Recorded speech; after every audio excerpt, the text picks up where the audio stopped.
مستحقی یک نگاهی مهدی است.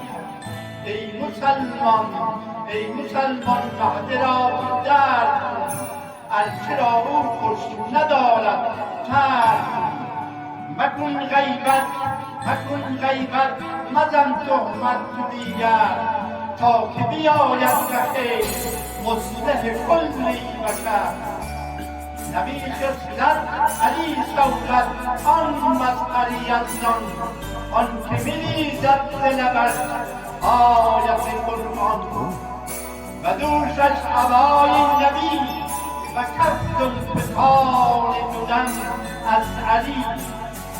حجت حق داده زهراست مهدی. یبن طه یبن یاسین یبن نور، کی شود از کعبه بنمایی ظهور. تیغ تیزت گرچه گردد جلوگر، ملحدین و مشرکین نبود دگر. شیعیان آن روز باشد در رفاه، تا کند در مقدمت جان را فدا.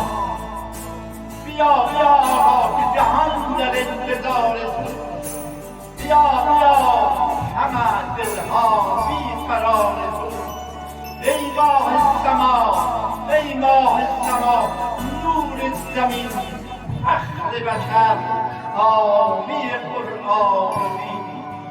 بگشا لطف زبان در حرکات، به نبی و به علی و به زهرا. گل یکتای نبوت بلند سلام.